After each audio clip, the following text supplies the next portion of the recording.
Anybody else here, Tim? Hello, hello. Okay. Petunio, it's you. You're the problem. Fix it yourself. Oh, uh, Petunio. all right. Petunio knows that I love him. Okay. We are recording. Welcome everybody to the Indie Game Lunch Hour. We're going to get formally started here in just a second. Welcome all to the live stream. We're doing an interesting experiment today where we're going to create a sort of improvisational narrative together meant as an educational exercise. So my tutorial for everybody, much like previous episodes, you are more than welcome to jump in and ask your stories of us, the hosts of today's episode, Tim Wood and Willem Delventhal. If you have questions for us, if you're watching via stream, you can just drop the questions in the chat. If you are on Discord, since there's a little bit more activity on Discord, whenever you do have a question, mark it with a Q emoji for me, like this, so that I can see that it's a question. And if you, the audience, really want that question answered, you can hit the Q emoji again. Now, this episode is going to be unique in that we're going to ask you questions to include in our branching narrative. This is going to be something like an improvisational exercise, like I said. So if you have great ideas, why don't we do a emoji, the red A, to say that, I have a cool answer for this question that Tim and Willem want brainstormed. All right. I think that's our tutorial, which I think means we're ready to begin the episode. Tim, are you ready to rock and roll? I will do my best. Okay, great. Yes. Soundboard is ready. Welcome to the stage, soundboard. Let us begin. Welcome, game dev adventurers, to the Indie Game Lunch Hour, the best dang game dev podcast on the planet. Today, we're being joined by ourselves as we work together with you to make a branching narrative together in Twine.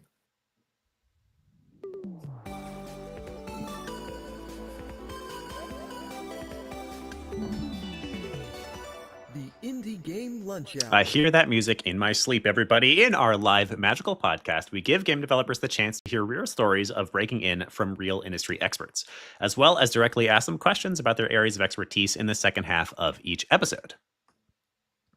This is an unedited recording of a weekly event we host in the Indie Game Academy Discord on Wednesdays at 12 p.m. Eastern Time, so feel free to swing on by for the next one and ask your questions live. There are links down to join below. We're your hosts, Willem Delventhal, headmaster of the Indie Game Academy and the Wizard of Games. And I'm Tim Wood, founder of Rightfinder Headhunting and the Knight of Games Recruitment. And joining us today is you and us as we do stuff together. Wow. So we have an experimental episode today. Tim and I were talking about what to do with this episode of the Indie Game Lunch Hour, and we've been wanting to experiment with the format of this show a little bit. So today is a bit experimental, and we hope you enjoy coming along on the ride for us. What are we doing today, Tim? I thought we would try and make a branching narrative together, but you know what, Willem? I'm just having difficulty thinking up where we could even start our story. Like, do we do the D&D route and we start in a tavern? Do we start with someone falling out the sky? And I wonder if our wonderful listeners could perhaps make some suggestions and we could pick what we feel could be the most fun for the player. That does sound like a compelling thing to do together. So this is, like we said, an improvisational, experimental version of the podcast. We are going to still try to make this educational. We're still going to try to cover some stuff that you may be less familiar with. We are still going to talk about narrative. We're still going to talk about some of the process that writers and narrative folks in games go through, and perhaps even some of how to find those people for your own projects. The first thing that we're going to do, and the first thing that most writers or narrative folks will do when coming up with a new story, is to define thematics. So how does a world look, feel, sound? What emotions are we trying to elicit in our players? And what sort of through line are we trying to give to our players at the end of the game? So our first subject for today, out of 4 subjects that we'll get to, is the theme.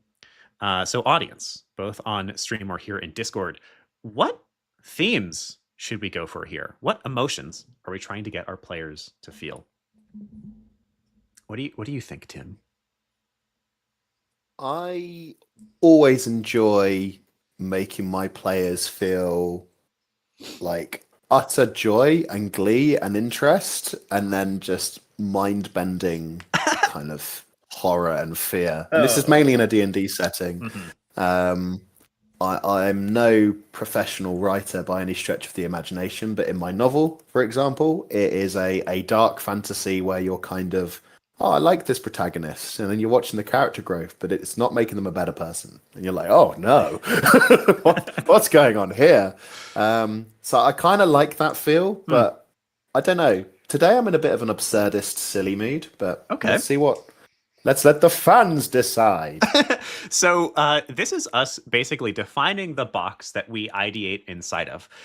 There are many different fields of game development, and all of us do some form of brainstorming ideation. Narrative, obviously, are trying to decide what story to tell and how to tell the story. Game designers like myself are thinking about mechanics and how the game will actually play.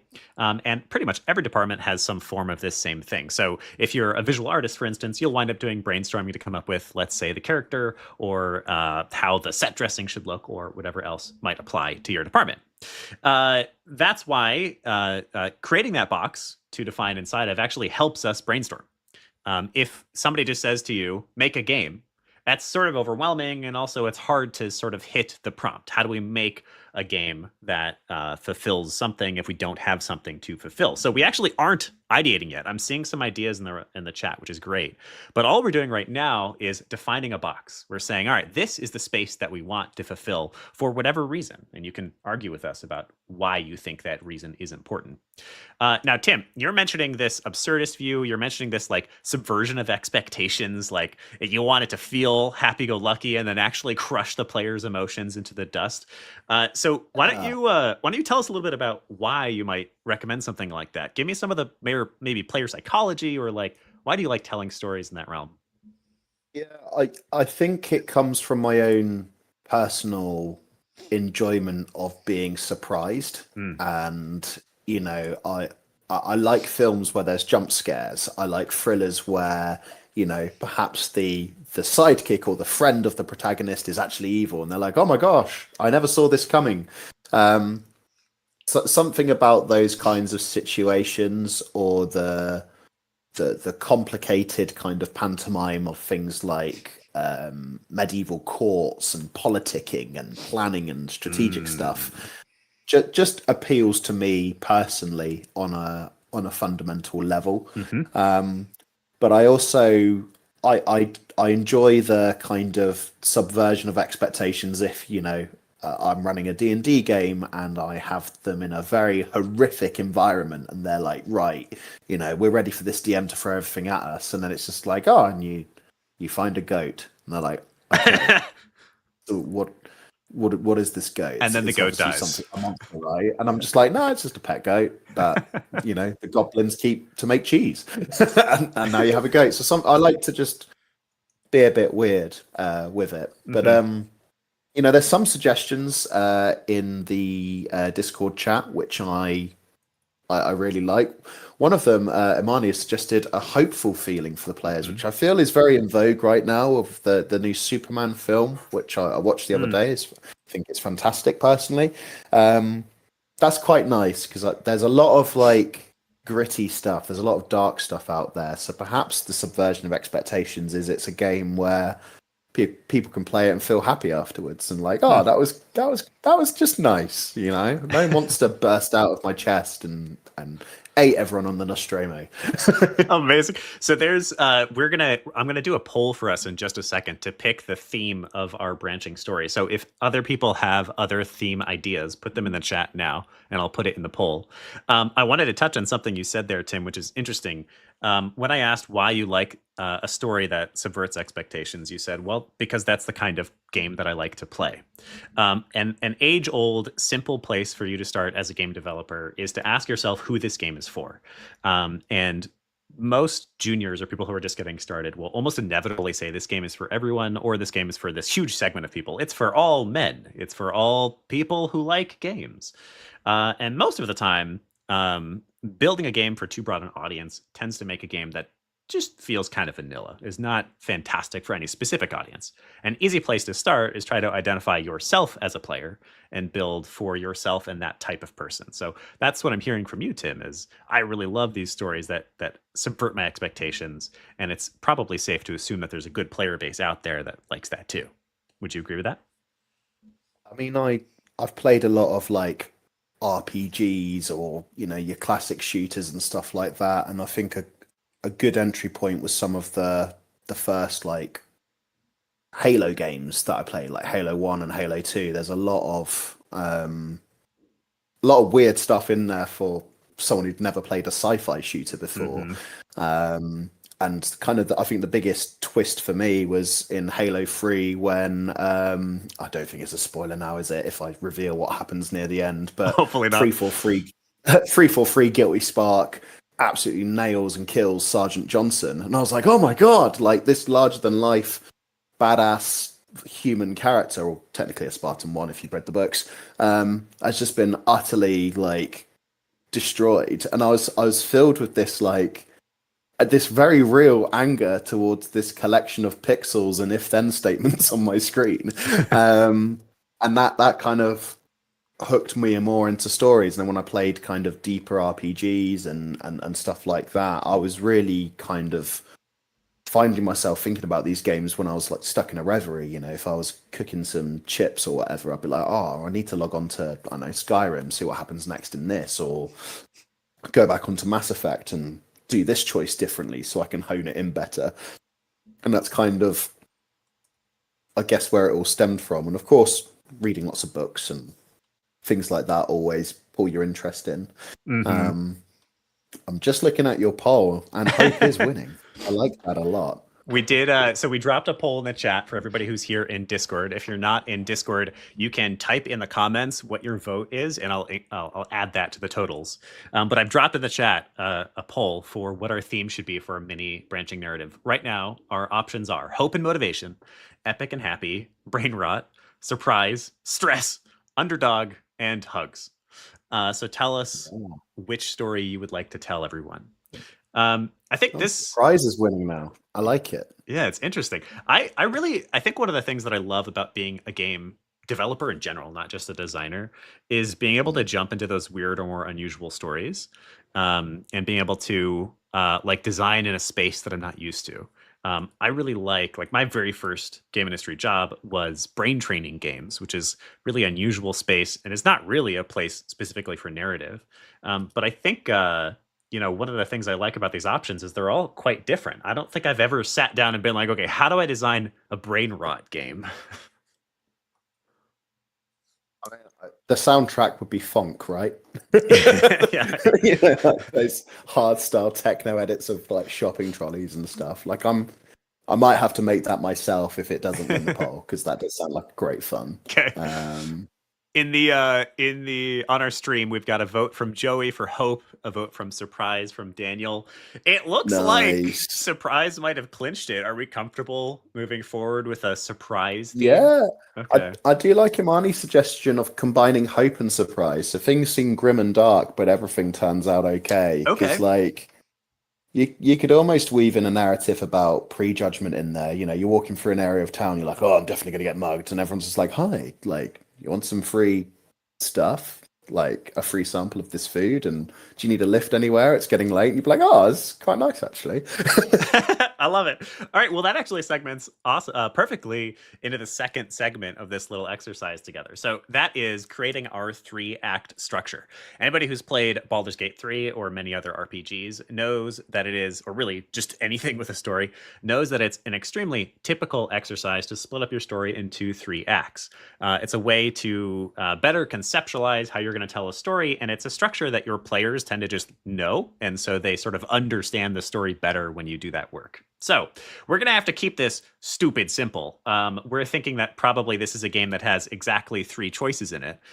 So this needs to be a baby version of a story. We can't go on a grand quest here together. Perhaps we'll expand this. Tim and I were like, maybe if people like this, we'll just keep working on this game together in a couple of episodes or something. I'm not promising that right now. So let's keep it small. What is a little baby story we can tell in 3 different acts? In the chat, either on stream or here in Discord. Give us some ideas for the acts. You can propose all three. You can propose just one. You can just shoot the shit a little bit, and we'll sort of combine them into something interesting. Tim, what do you think are some of the elements that might get incorporated into a 3-act structure for hope and surprise? So for me, if we're keeping it baseline simple, it's establish the scene this player or protagonist is in.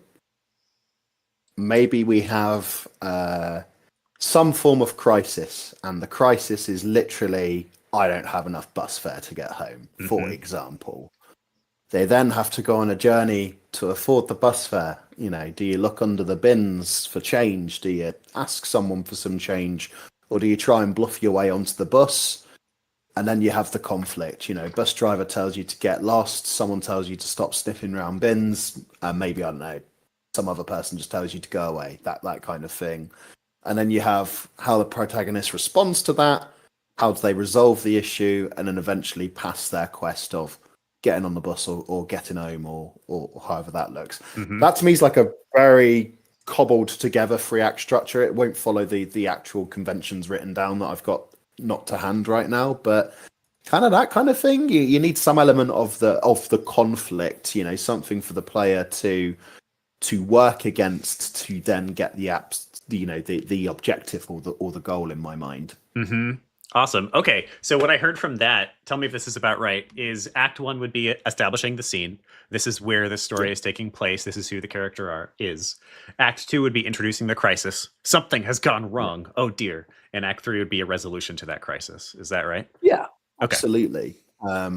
I always think of it in Dungeons and Dragons terms because that's when I first learned how to tell fictional stories for people who are not me. And I was always like, oh, you awaken in a prison cell and all your gear is gone and you must find a way out of the manacles. And, you know, the players would come up with different solutions. I'm like, oh, you come across the guard, but you did overhear him being severely underpaid and mistreated. So you want to fight him or you want to convince him to come along with you? You know, all that kind of stuff. Okay. You know, it's rewarding player agency, I think, because I always think when I play around with branching narratives just for myself or for friends and stuff like that, or when I'm designing D&D games, I'm always like, who is the most chaotic person I know? And I always think of one or two friends of mine in a D&D group I play with. And I'm like, well, how would they try and derail me as a DM? And then I try and build those options in for them. That's beautiful. So, you know, it's like, you know, when we played Helldivers together a while back, Willem, the first thing we did was shoot each other. Despite the fact it's a player versus environment game, I was like, well, I want to see what happens when I shoot Willem with a rocket launcher. And spoiler, he blew up. I died. Okay, I love this. So we have some options coming in. This is great. So Joey on YouTube has said, Act 1, the player is in an unfamiliar area. Act 2, the player must learn the new rules of this area to progress. And Act 3, the player returns home after mastering these new rules. Now, Joey, I love this as a structure, but at this point, I want specifics. So what is this unfamiliar area? Who is the player? And what are the new rules that they have to learn? Give me that, and then we'll include that as an option. Christy says, a shy child's first day of school, wherein the end goal is to make a friend. Oh, God, it hurts. They have to struggle to overcome their shyness and learn to embrace who they are. I can tell, Christy, that you're a narrative designer. Petunio, the real... Oh, that's not an option. Thank you, Petunio. Petunio is just making jokes. I love Wolf 359. Hell yeah. Love the Trek reference. Wow. Maybe it's Locutus just deciding which ship to shoot first. That's pretty cool. That actually is kind of interesting. So see, I love that teeny tiny narrative chunk. Our story could be just Captain Kirk deciding which ship to shoot on, or, you know, our version of Captain Kirk. So let's get a couple of other options in the chat before we put a poll to vote. So far we have a child making a friend, which is adorable. Do we have other options for a 3-act story that tells that hits the themes of hope and surprise? Tim, do you want to pitch something? Yeah, I'm just I like the crisis in global earthquake has split the earth in half surprise. Ooh. Like, I've got questions how the gravity would work. Getting lost, getting more lost. comment that made me laugh was just you can tell he's not American by suggesting using public transport. It could just be a British person in America trying to use public transport. That could be fun. When I used the subways in New York for the first time, it was a lot like the London Tube, just with more of edge to it. And I was like, I'm glad I sound British because everyone was very helpful to me. What else have we got? We've got The Shy Child. We've got Battle of Wolf 359. Planes. We see a hut in the woods, and the player is a muscular man looking for a place to call home. I mean, these are pretty good options. Just like he muscled bicepingly across the plains. There was one about an android earlier picking up parts of its own self. Ooh, which I quite liked because I felt like maybe the android would get more abilities and would get smarter, perhaps, if it's finding different components of itself. Maybe it's an android that got its ass kicked in a battle and it's got to reassemble itself. Or we could just do, someone trying to get home. I love these. What do you think, chat? Yeah, what do we think, chat? We have, if we get one more, here we go. This is from Zeldatron. A sentient android goes through a dungeon seeking its own technology it forgot. That's pretty freaking cool. I like that. All right. Well, that's pretty cool. Joey, if you throw me a more specific version of your 3 acts, I will include it as one of the options. Otherwise, I'm going to drop the poll here in just a second. Energy Man says, Act 1, a kid in a car imagines a ninja jumping over the scenery. Act 2, you see actually they are escaping a war zone. Oh my God, Energy Man. Act 3, they make it out safe into a safe city. Oh, that's beautiful.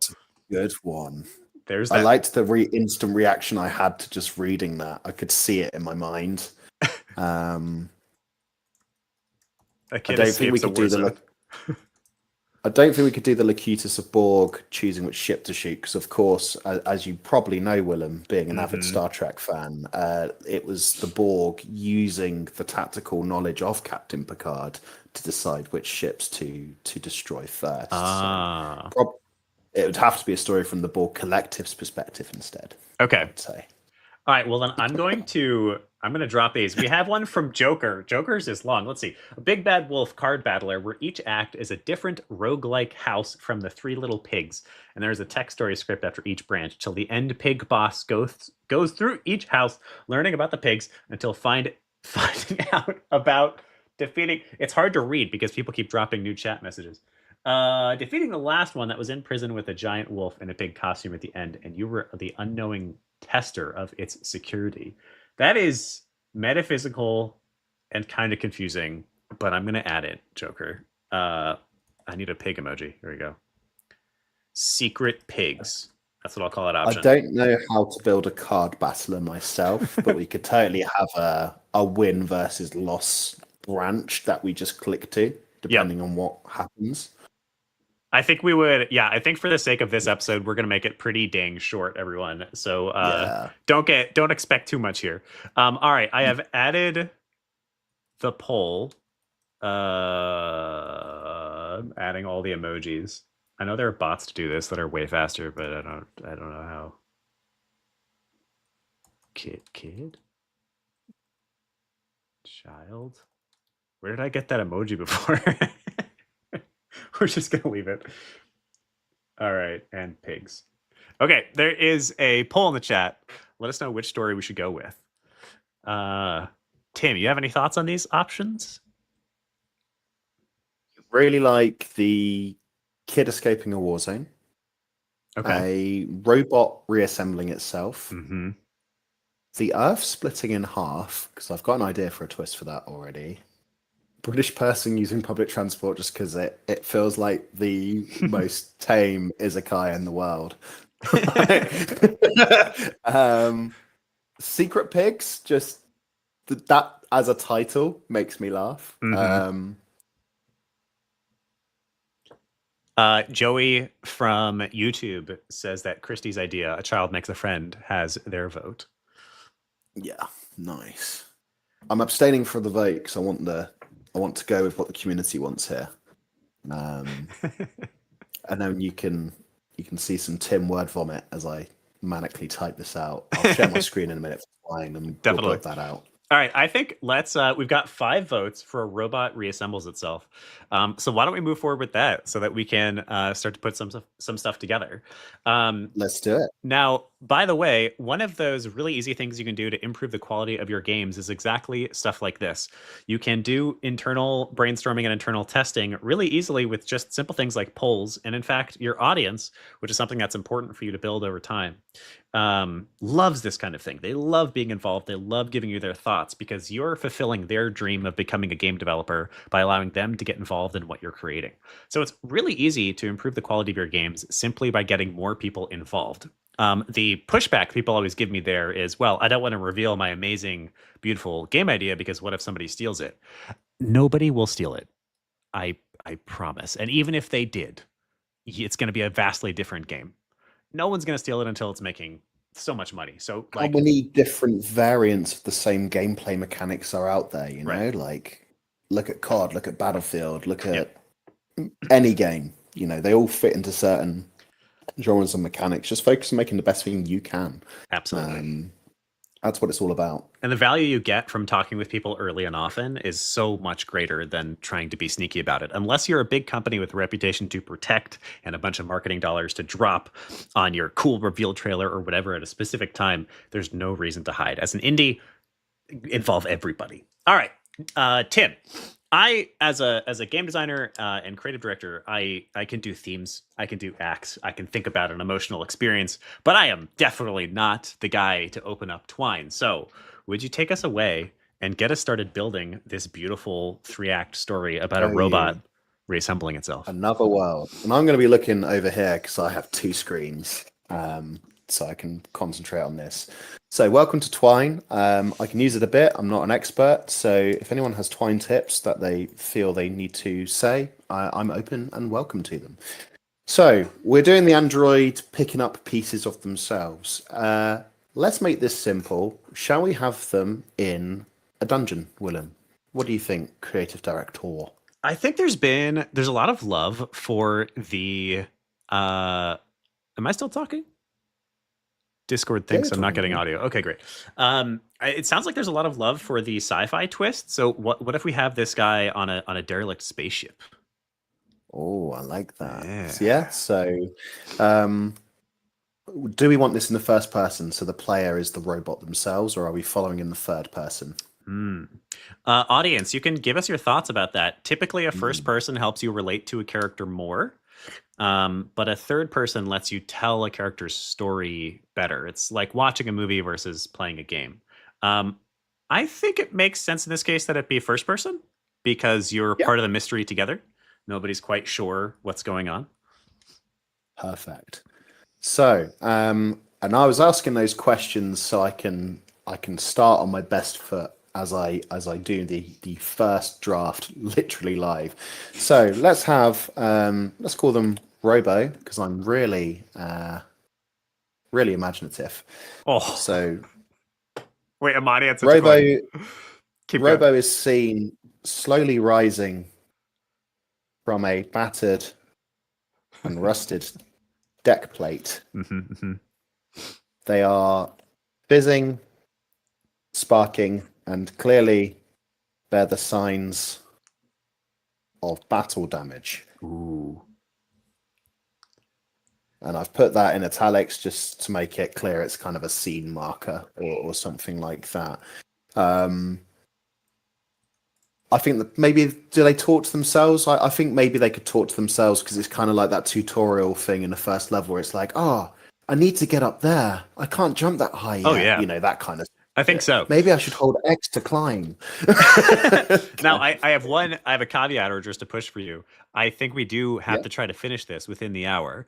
So it's truly 3 choices. That's it. This is a baby story. Maybe we're finding one part or, something small like that. Yeah. All right. So I'm at 40% HP right now. I need to find my missing parts to get to the cyber phylactery. I don't know. I'm just That's sounds like a yeah, Warhammer reference. yeah, I just Nice. make up shit as I go. Sorry for swearing. Somebody, y'all can put in the chat. Tell us where this robot is trying to get. Okay. And then what's our first choice? That's a big question for y'all in the chat. So what is our first player's first choice from here? You have any suggestions for us, Tim? Over the boulder. I mean, we could go for the classic homage: go north, go east, go south, go west. We could have. I've personally never liked that. I don't know if other people like it. I like to give at least the tiniest bit of flavor. So what if it's different ways to maybe get we could describe a scene, but like, I'm thinking derelict spaceship. It's probably bulkheads, it's corridors, maybe it's kind of lots of confined spaces that branch out, going into main larger set pieces for like engineering or security or the bridge, for example. So maybe it's then Zeldatron just says power question mark, which I'm not sure how you're imagining this, but maybe the crisis, this is for Act 2, but maybe the crisis is that our power is running out. And so you need to hoover up that delicious power. Those powered gems or something. I agree, I like that. I think choices should have at least a little bit of flavor. So what if it is multiple ways that we can get to the cyber phylactery? I had to read that there. Or at least ways that we think we can get there. So what if we have like a dark cramped what's it called? Like a vent? And then maybe we have like something that looks peaceful and nice as a second option. What could a second option be for our dark event people? What about a turbo lift? Could be turbo lift. Maybe we have three options. A cyber lift. A cyber lift. What about a regular lift, says Petunia? Let's just do that. A regular lift. And then a cyber lift. That's really suspicious. I feel like you're gonna die if you go on that regular lift. And maybe stairs. We got a vent, we got a lift, maybe like a corridor. Okay. Just a I'm trying to think of a way to make the corridor a little bit more distinct. What about stairwell? A broken corridor, not a broken corridor, like a damaged corridor. Yeah, okay. Damaged corridor. There's an option with a bit of danger. Damaged corridor. Okay. With dangerous wires, sparking wires. I like that, Christy. Damaged corridor with sparking wires hanging from overhead. Ooh. Okay. All right, so there's our first branch. So these three options need to somehow lead into our Act 2, which is our crisis. Maybe can I make a suggestion? Of course. So perhaps this is our very baby Act 1. Maybe we don't know we're low on power yet, and we're just confused. We're trying to find. We're just saying, where do I go? So we're introducing a mystery, and we're introducing the character, and then in Act 2 we realize we're low on power, and that's the crisis. Yeah. So maybe I've been knocked through the ship. I need to get to the cyber phylactery. Yeah. I don't even know why. I have a compulsion that I need to get to the cyber phylactery for power optical. I've been knocked through the ship. Memory files incomplete. Ooh. Last known objective. Get to the cyber phylactery. I love this. How about that? Yes. I'm so glad I'm in an improv mood today. Otherwise, you'd be watching my writer's block, which is when I'm just crying. All right. So of these three options, I feel like one of them's got to kill us because it just, where's the tension? So which of the options kills us? I mean, what would the safe players pick? They'll probably be like, "Oh, I'll go in the regular lift." Right? The vent is like cramped. The corridor is like, "Oh, that's really dangerous. I'm not going down there." But like a normal lift with, plush carpet and a little bit of music, and it's just like I don't know, it's a bomb or something. What do people think in the chat? Is it the regular lift that kills you? I think that's pretty hilarious. How do we want it to kill you? Do we want it to blow you up or eat you? Maybe the we did say that surprise, hope and surprise is a part of this thing. So yeah, maybe are we on like some kind of organic spaceship and it grows teeth or something? That'd be dope. It's just a mimic. It's a mimic. My first instinct was to drop the lift, but I feel like that's too. Oh, you get vented, says Amani. Oh, I like you get vented. Okay, That okay. is quite funny. How about this? The lift takes off, and the top of the lift, as it's like going up, is just not there, and the elevator just drifts off, just drifts off into space. Love it. And that's it. I love it. Okay, so you enter the lift. Goes into sun, says Celatron. You enter the lift. The carpet, the floor is arranged in symbols of the ship. Now, as you type this out, I will say, everyone, if we were making a longer story, I would probably not instant kill the character. Players don't like that. There's a particular kind of player that does, your Elden Rings, your Dead Space players.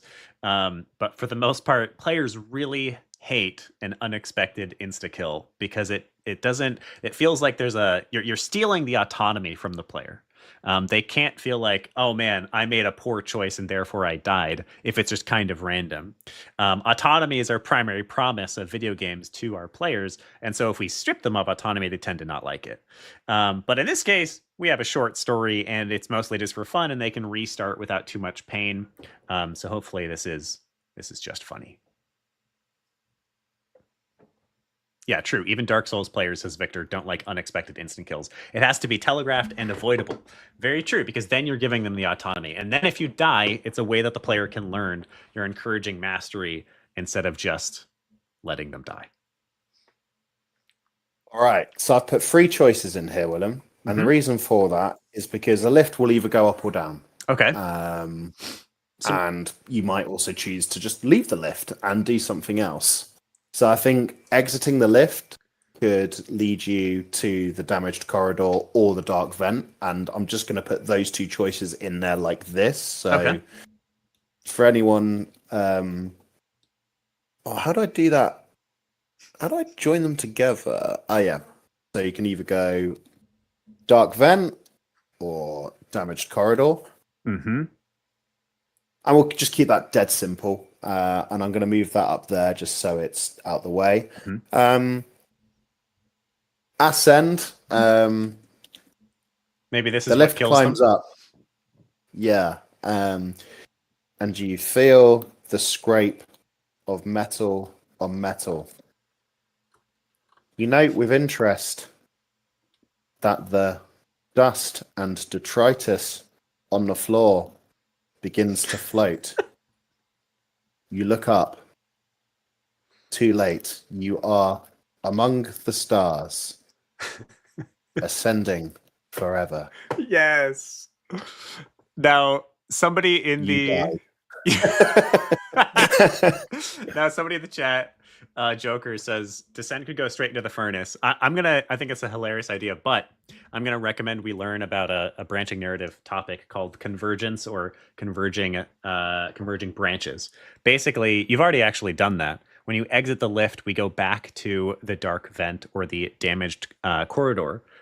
Very, very typically in branching narrative, many of the choices will not be real choices for the simple reason of scope. Trying to design a story with a million different choices where every choice matters is so much work. So a lot of the time, we just send players back to the place they would have gotten to anyway. So my recommendation would be that the descend actually just goes to the same place as the dark vent or the damaged corridor. Yeah. So maybe that could lead to... And for the sake of time, we are just snowballing this. Normally, there'd be a lot more discussion here. But I'd say it probably descends to engineering, and the vent could lead there as well. That sounds good to me. So descend. The lift doors slide open with a ping. You have arrived at engineering.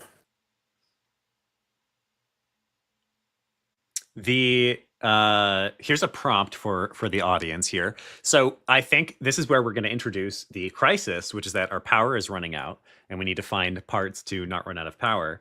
How do we discover that our power is running out? We talked about this story of reassembling ourselves. Do we like find a new part or something?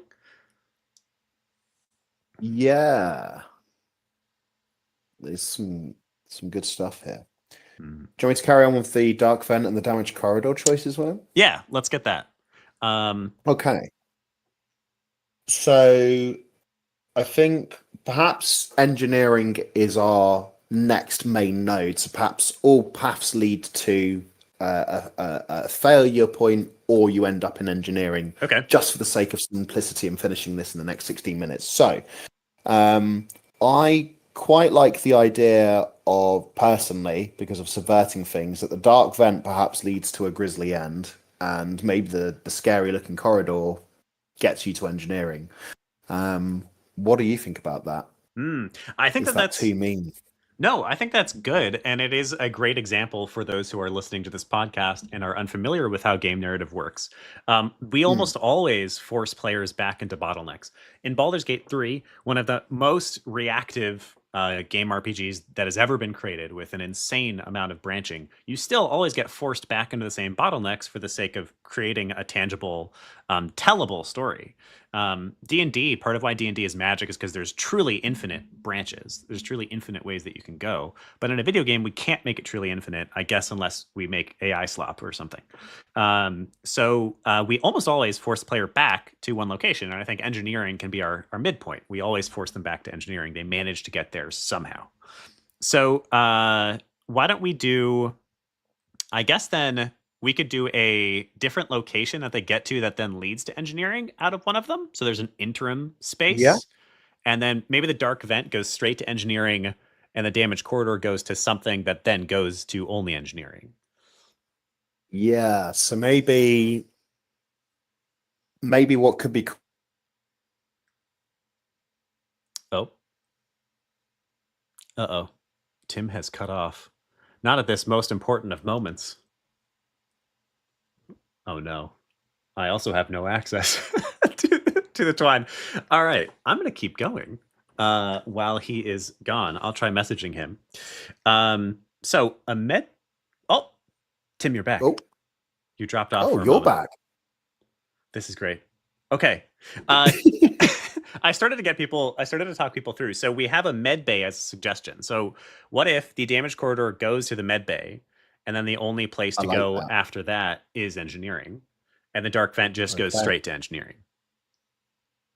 So you head down the corridor. Ooh. Dodging the Oh, I can't spell. Hang on. Dodging the missing panels in the floor. Okay. Mm-hmm. Roll a dexterity check. No, just kidding.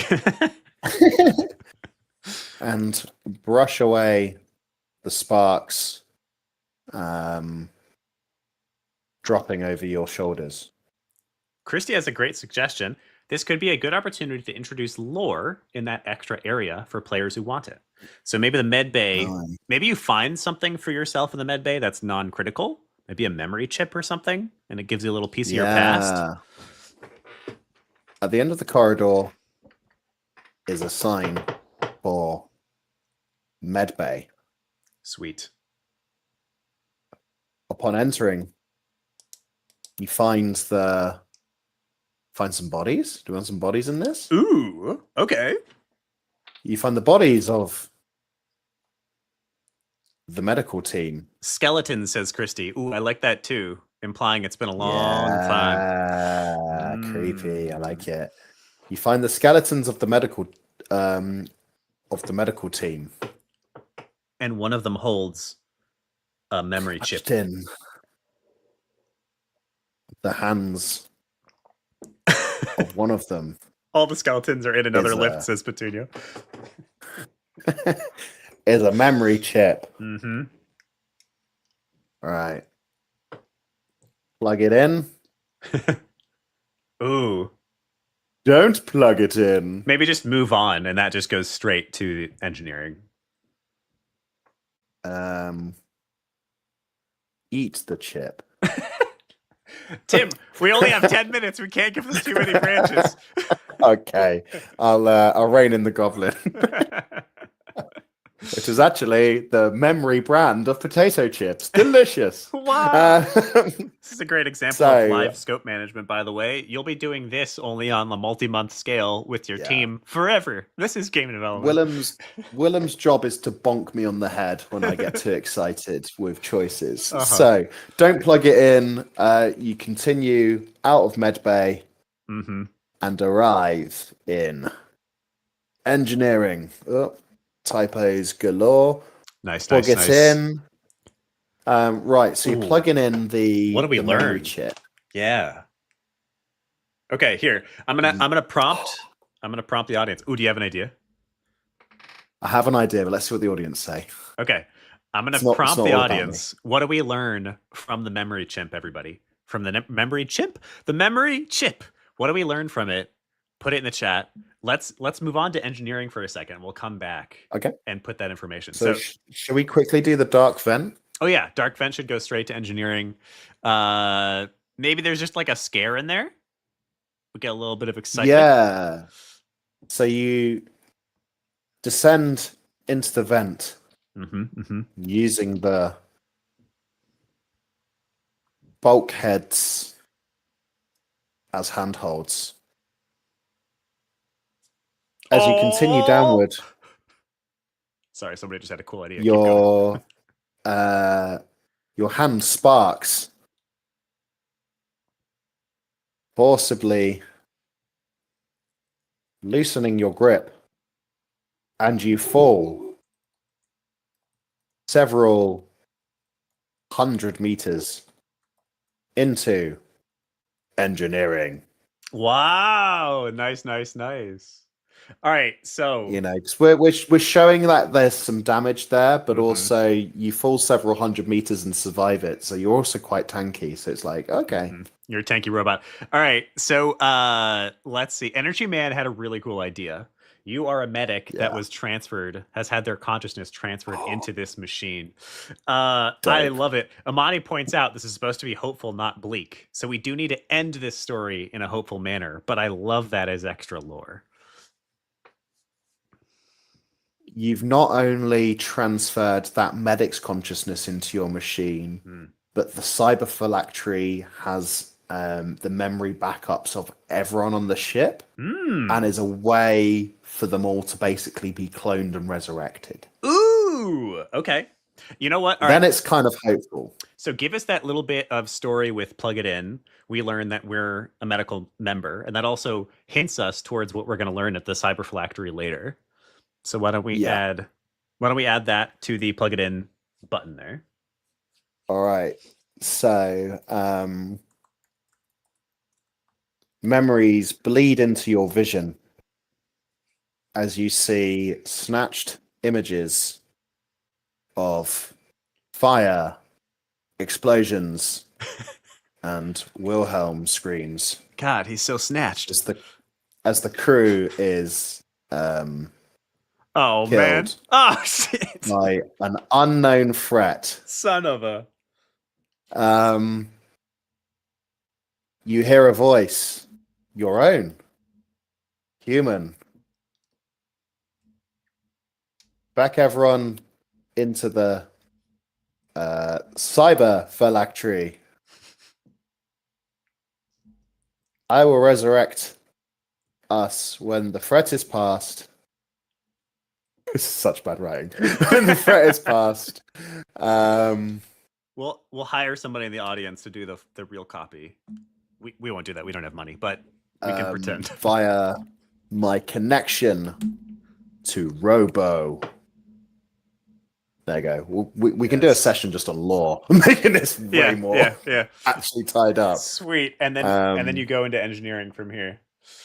Yeah. So you realize you are the key to cloning and resurrecting your currently dead crew.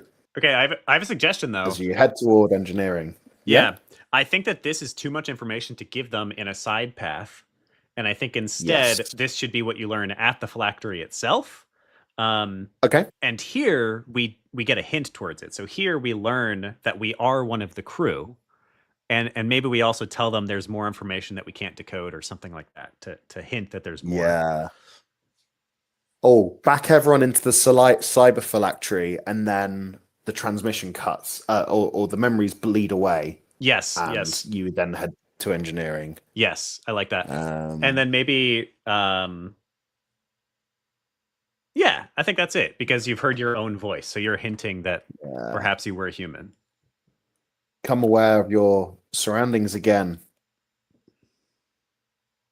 as the chip stops broadcasting, Now, one of the reasons that and I you head toward engineering. Yes. One of the reasons I suggest that is because when you do have branching paths, and this is not just with a hard branching path narrative like we're writing here, this is also for level design, and this is for game design in general. If you think about the different ways that your player may experience the game, if you hide information in a way that your player won't ever find it, or that not all players will find it, then you can't guarantee the player experience. So if there's something that's really important that you really want them to know, probably you're going to put that somewhere that you can force all players through.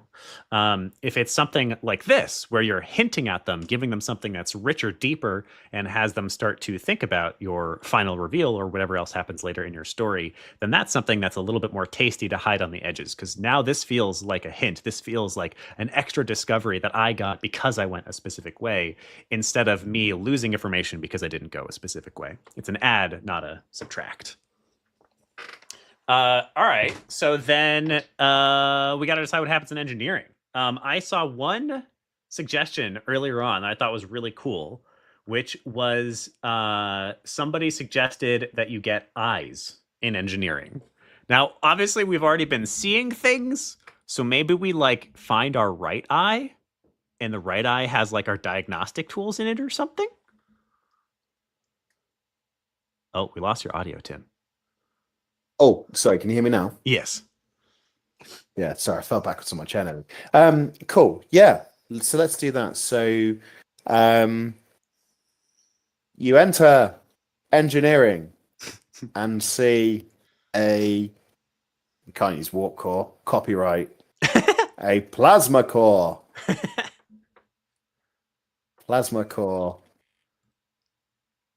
humming in standby mode as low level light illuminates the room. We're gonna truck through this and get it ready, and then we will have one person choose how to play at the end, and then we'll end the episode, everyone. All right. On the ground again, you find your right eye. Oh shoot! Oh my gosh. Plug it in. Yes, yes, yes. Equip eye. Uh-huh.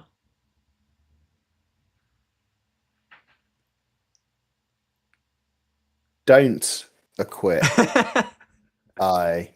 Uh-huh. So I think we should have another forced convergence node, which is the phylactery, and we'll end the story there. So why don't we add the phylactery, and then we'll see how these two choices get us to the phylactery. Okay, so you want me to write the phylactery one? Yeah, just placing it there so- for the sake of organization. Yep. Yeah. Enter the phylactery. All right. All right. So, equip eye. And what happens, audience, when we equip an eye versus not equip an eye? What do we think? As you plug in the eye, that can be the thing that reveals the crisis, which is that we're running out of power.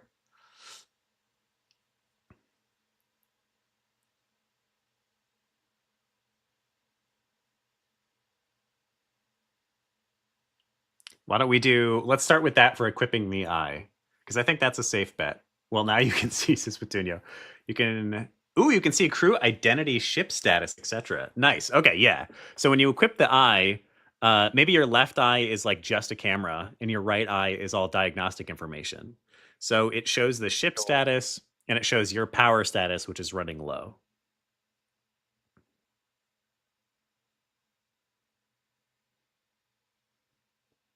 Mm-mm. Notice the below stats. Ship status, Ooh. 80% damaged. Oh, bad. Many Crew damage. status, all bodies dead. All souls backed up. Ooh.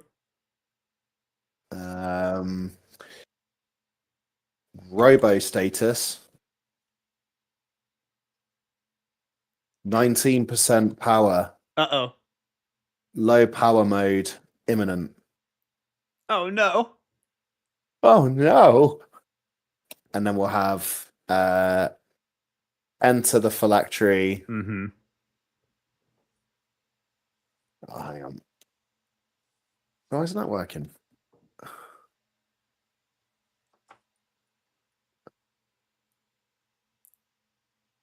Do you spell it differently? There we go. There we go. All right. It. And then what happens if you don't equip the eye? Or maybe the don't equip the eye is just you just go to the phylactery. I think you enter low power mode. Like you. Oh, it's a death you hear option. Yeah, I think for the sake of finishing this in 3 minutes, you keep looking around and you run out of power because you didn't know you were running low. I like it. That's easy. Your second death option begins to swim. Your thoughts slow, like feet being dragged through mud. Your head tilts forward, and you stand motionless. There you go. Add one thing to the end of that for me, Tim. Yep. For the rest of time. For the rest of time. Petunia, oh my god. Petunia says, turns out the lifts were the friends we made along the way. All right. They really elevate you. Hey. So the phylactery. This is our last choice. We gotta wrap this up. So what happens here? As you cross into the border of the phylactery's massive power, your energy cells replenish. And you can hear the cheers of the souls of your friends. Wow. A big green button presents itself. Resurrect the crew. Leave them in purgatory. Oh, great.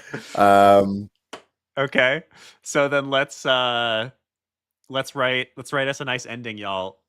You can leave in the chat. Tim, go for it. But you can leave in the chat anything you would like to a nice, satisfying ending to our baby 3-act story.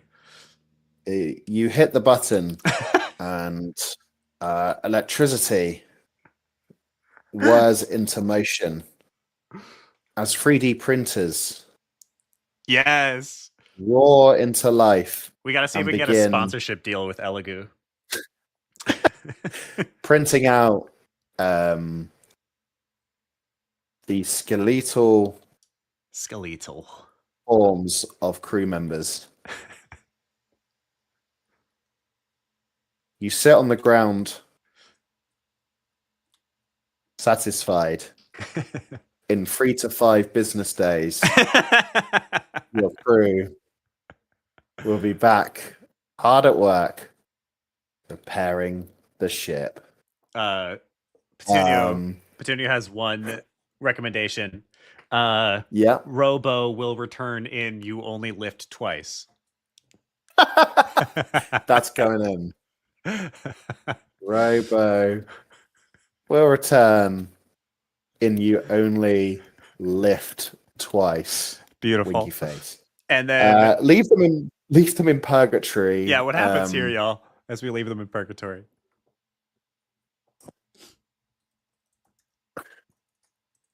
You can go for it. You're finally awake. Okay. You refuse to press the green button. The button slowly turns to red as Electrical cables snake down and envelop your limbs. Traitor detected. Ooh. You are disassembled Oh, shoot. as you watch 3D shredders whirl into life. Your last thoughts are of how your parts will be used to bring back the crew anyway. Railroaded. Nice. Amazing. All right. Sometimes railroading is okay, by the way. The illusion of choice is something that happens a lot in narrative games. Yeah. Okay, so we've hit the end of the game at 4 minutes past our deadline. That's pretty typical. So let's why don't we play through just one time? Audience, we're gonna ask at each choice what we should do. So Tim, let's play our game. Right, so let's test it from here. Can you see that? No. Hang on. I think I need to sort out my share settings. Oh, let me just share that again.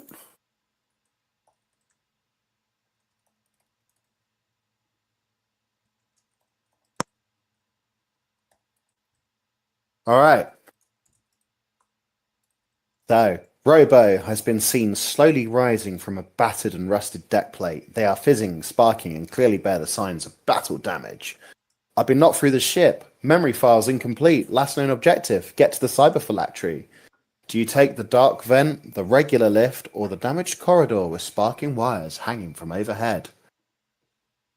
What do we think, audience? Regular lift, says Petunia. Let's do it. All right, regular lift. Bing! You enter the lift. The floor is arranged in symbols of the ship. A keypad lights up showing you can ascend or descend. Ascend, descend, or exit the lift. What does everyone do? Descend, says Crasho. Almost like you've helped design this, everyone. Crasho wants us to descend. I'm going to accept the first choice every time. So let's descend. Yeah, all right. Yeah. The lift doors slide open with a ping. You have arrived at engineering. Wow. You enter engineering and see a plasma core humming in standby mode as low-level light illuminates the room. On the ground, you find your right eye. Ooh. Do you equip eye? Do you not equip eye? Do you enter the phylactery? I feel like I frequently just stick eyes in my face that I find. I always use eyes, personally. It says to equip. Petunio and Equip Amani. eye. Yeah, there we go. You plug in your right eye, a tool used for status updates and intelligence gathering. You notice the below stats. Ship status, 80% damage. Oof. Crew status, all bodies dead, Ah. all souls backed up. Hope. Robo status, 19% power. Low power mode imminent. Shoot. I guess we enter the phylactery then. That's our only choice, isn't it? Yeah. As you cross into the border of the phylactery, typo there. Phylactery's massive power. Your energy cells replenish, and you can hear the cheers of the souls of your friends. A big green button presents itself. Resurrect the crew or leave them in purgatory. All right, this is why QA is so freaking valuable. True that. QA meaning quality assurance. The people who test our games, we love you. We're at the end of Mass Effect 3, and we have a big green or a big red option. Which one? Which one do we do? Leave them, says What Energy colored? Man. Purgatory, says leave them Cheru. in purgatory. You refuse to press the green button. The button slowly turns to red as electrical cables snake down and envelop your limbs. Traitor detected. You are disassembled as you watch 3D shredders whirl into life. Your last thoughts are of how your parts will be used to bring back the crew anyway. Railroaded. Well, you know what, audience? You gave me a twist because you were like, guys, we want a really hopeful story, and then playing it through, you were like, we want the evil ending. So thank you. Y'all are murder hobos. I've dined out on this. Indeed. All right. Well, what a beautiful story. So at this point in time, probably what you would do is iterate. So we've noticed some bugs. We would definitely fix that. We've probably noticed some rough edges, and we might continue to expand the story. This is probably what we would consider a prototype in our typical 6 stages stages of a game where we go from a prototype to a first playable to a vertical slice to an alpha, a beta, and then our launched version of the game and infinite versions after that. So probably we've just made a prototype of our game. Did we come up with a name for this? I don't think we did. No, we didn't. Title in progress, but we've done like a mini game jam together as well. Yeah. Like in like 30 minutes. In an hour and a bit. Yeah. What do we call it, everybody? What is the name of this game? And then we'll close down the episode. Game of the Year. That's right. It's just called Game of the Year. That's the name. I wonder if you could actually release a game commercially and call it Game of the Year. There's got to be some kind of. I'm gonna search it on Steam. Can you just do that? I'm searching on Steam right now. Store Game of the Year. Oh, it's just all the. Nope. Yep. There is one.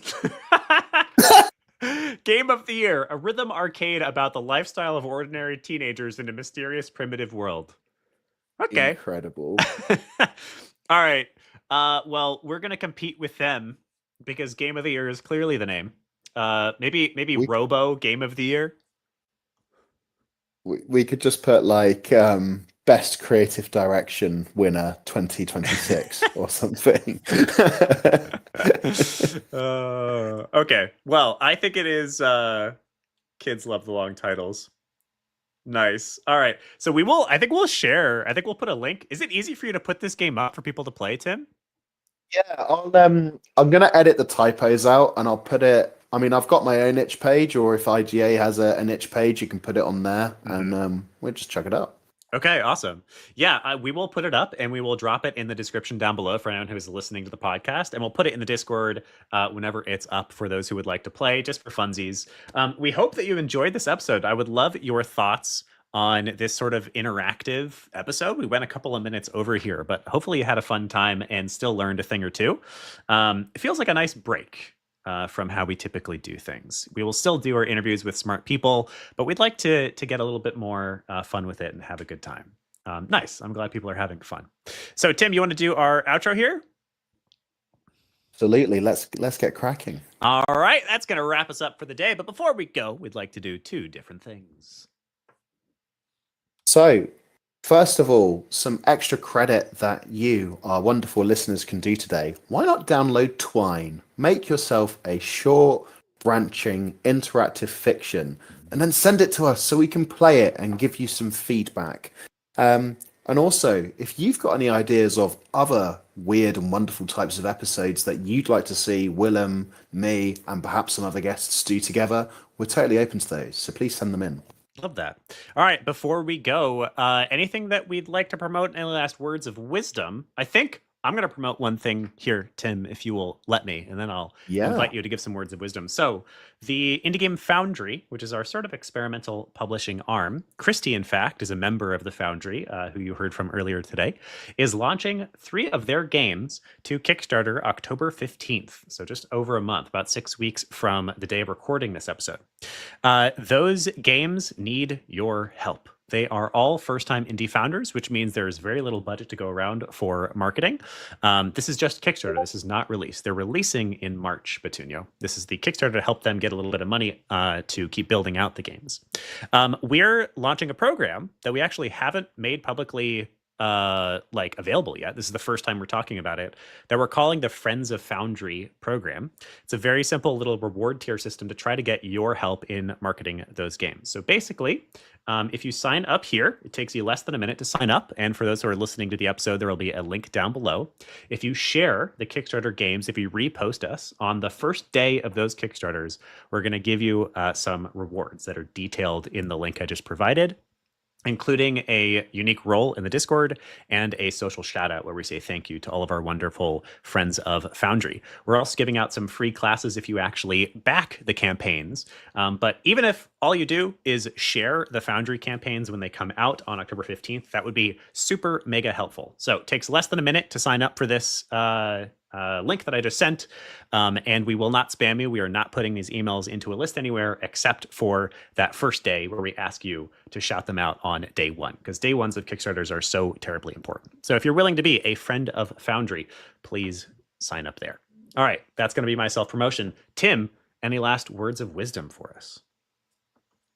So if you want to make branching narratives or any kind of story game, don't worry about am I a good enough writer yet, or shall I wait a bit to do it. Just make stuff and have fun. Like, no one gives you permission to be a creator of any kind. Just go out there and do it.